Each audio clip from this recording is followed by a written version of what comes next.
रंग तुम्हारे लाल पड़े हैं।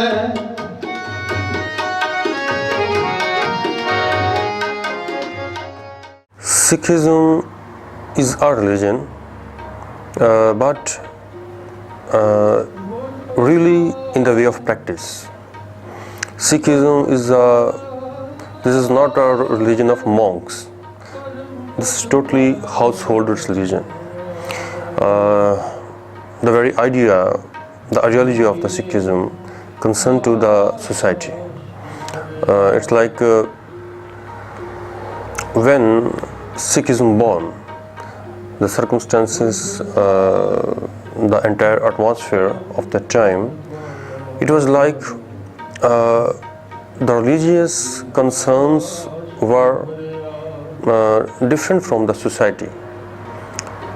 People who considered themselves that we are religious, they always used to say that householders, they cannot reach the spirituality. They are busy in their own deeds. They are not able to do. They can't walk on the way of the spirituality. Then Guru Nanak Dev Ji, the founder of Sikhism, he quoted that that's wrong. There's a irony about this passage that Guru Nanak Dev Ji said to the yogis, to sannyasis, that's fine if you are walking on the spiritual path, but when you feel hunger, when you need some clothes, when you need some shelter, where you used to go then? You are knocking householder's door, and they are bringing you according to your needs. That okay, you are great, you are like spiritual seekers, so we will assist you. As you need, we will provide all things. And Guruji said that what is an irony? People who are giver, they are going to hell. People who are getting things from them, they are going to heaven. What sort of justice this is? So it is philosophy, it is a religion too. It's a religion in the way of practice. It's a social religion. It is a religion of household people, not for monks. Sikhism started with the birth of Guru Nanak Dev Ji in 1469. The place where Guruji born, nowadays it is situated in Pakistan, because before it was undivided India. It is very close to the international border, edge of the India. Nankana Sahib, Shri Nankana Sahib, it's a particular place. Scholars believe, history believe that Sikhism was born in the very first existence of the Guru Nanak Dev Ji in 1469. Then Guru Nanak Dev Ji's responsibility, their seat, it was succeeded by 10 gurus in the passage of time, around 2.5 centuries.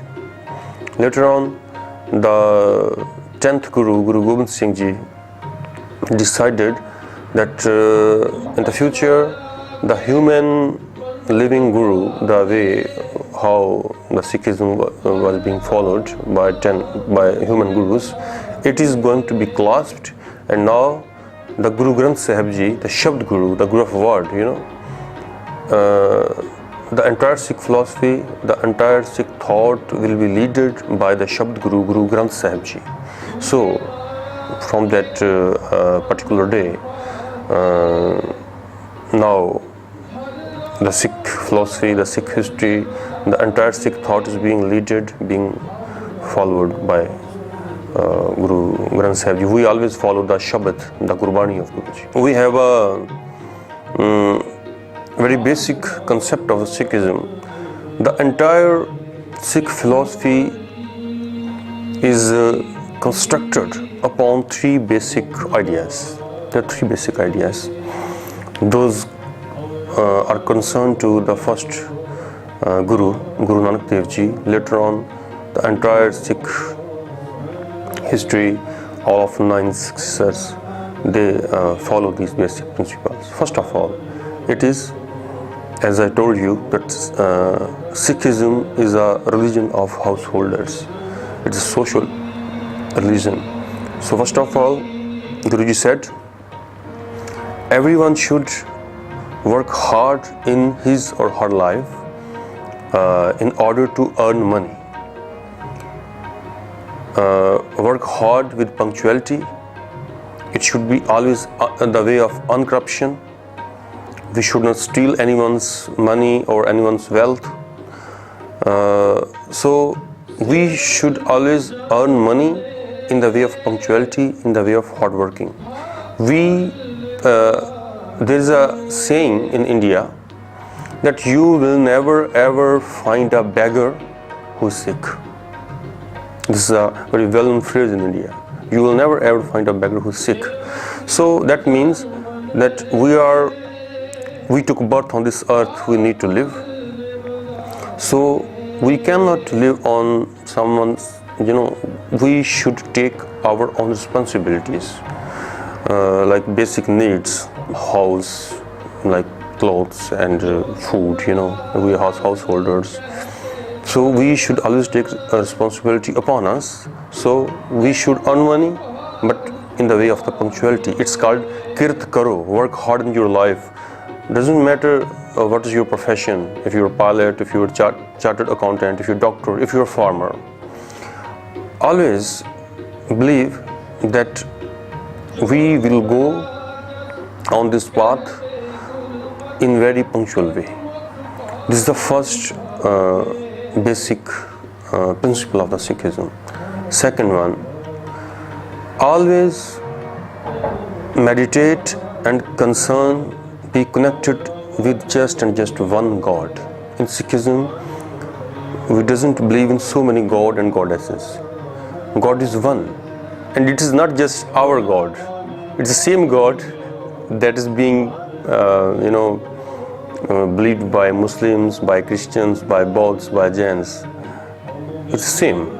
So we have our own way. There are so many ways leading to the God. God is just one, but there's so many paths. We have one of them. So always believe in just one God. Always meditate under the name of just one God. This is the second basic idea. Third one is earn that money we earn in the way of punctuality and in the way of hard working. We must always share this earning money with those who are in need. It's called Vandishakna. Vandishakna means share your money, share your wealth, share your facilities with others who are in need.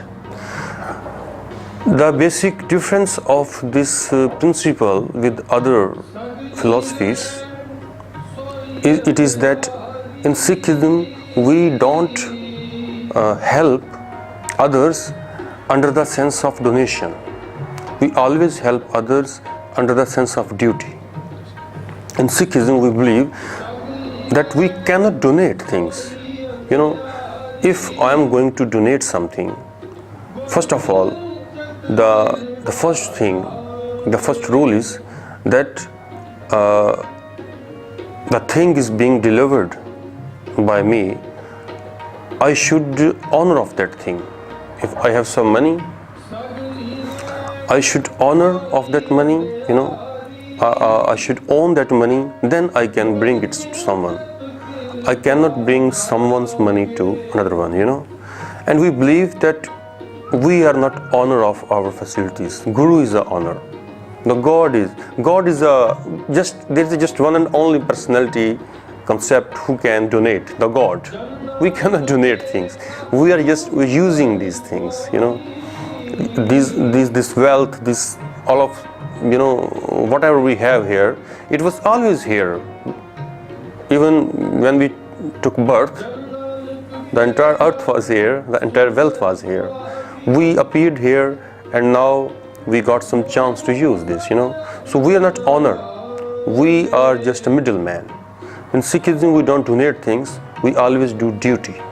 So there's a different concept of donation. We believe that we have something, a gift from the God, so it's our duty that we should pass it to those who are in need. So these are basic three principles of Sikhism.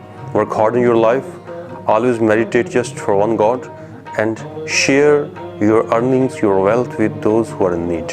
According to Sikh code and conducts, a person who believes in 10 gurus, who believe in just one and only God, and who appreciate, who believe in the way of baptism in Sikhism, and who follow the instruction of the Holy Guru, Guru Granthi Sahib Ji, is a Sikh. In Sikhism, we never ever try to convert anyone's religion, because the basic idea of the Sikhism is humanity, not a religion. In Sikhism, it is said by the first Guru, Guru Nanak Dev Ji, there are so many hymns and quotes in Gurbani where they are teaching to Muslims that how to be an ideal Muslim. You should first know how to be an ideal Muslim. Guruji teaching to Hindus that you should know how to be an ideal Hindu. So here we don't have any strictness, we don't have any prohibition. Before, it's like 100 years ago, 2 centuries ago, people who believe in Guru Nanak Dev Ji's teachings, all of them, they were considered as Sikhs. Doesn't matter they're Muslim or Hindus. Nowadays it's being changed, but everyone can visit us, everyone can recite Gurbani, and here in Poland, this temple, this particular Gurudwara, the Sikh temple, it is not just for Sikh people. The entire Indian community used to visit here, and it's like it's a brotherhood, you know. So we don't have any strictness, we don't have any prohibition even. Out of the ceremony is that there are two major parts of the ceremony, two major parts. One is Kirtan, the way of performing the hymns, the Gurbani. We are singing it with the traditional way, because the entire scripture, Guru Granthi Sahib Ji, it is composed in the way of music. It's in the way of poetry. So the Kirtan, the singing ceremony, and Katha, the explanation, the way of how to define it, you know. So these are two major parts of the ceremony. We perform Kirtan first, then we define what was there in the way of Kirtan, the hymn, particular hymn. Then in the last we do Ardas. Ardas means a prayer. Everyone stood up. It takes 10 minutes and the prayer. After that, the last part of ceremony is a Hukumnama. It's an order by the Guru, given by the Guru. We recite it in a very calm way. Then it's over. So it depends. It's not that every and each place is the time limit is the same. Sometimes there's a lot of sangat, lot of gathering. It could be go long, if there's not a big gathering, but it always take around 1 hour, 1.5 hours.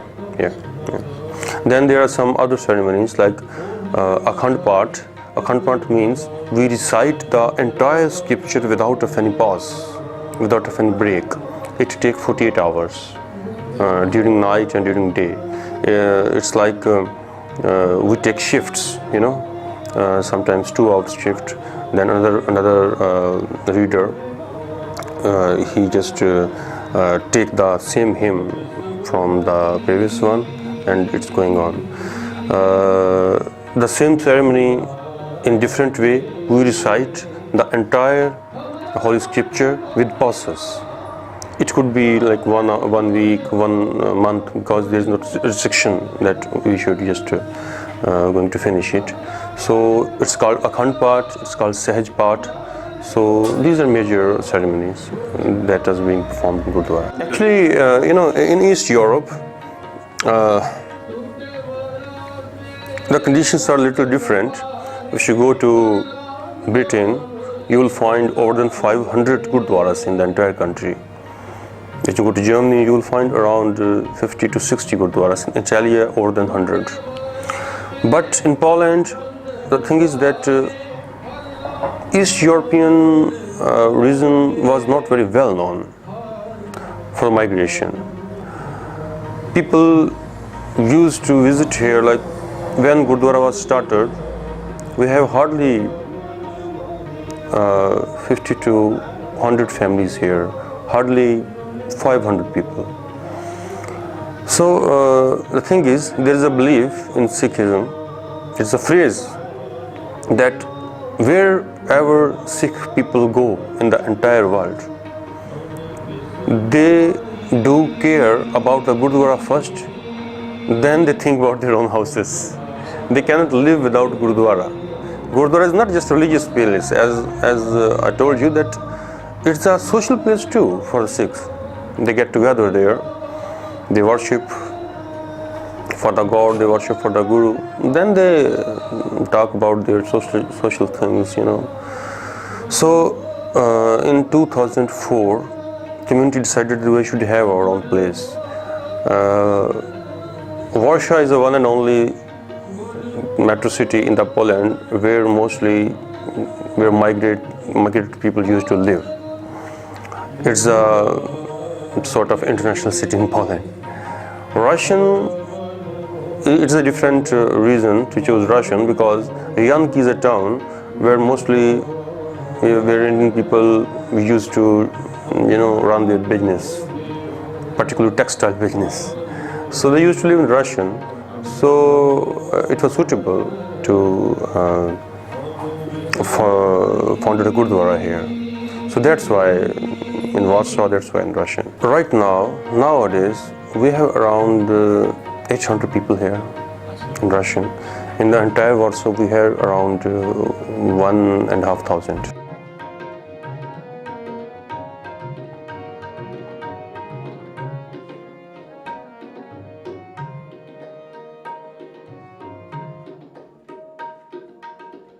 सेवक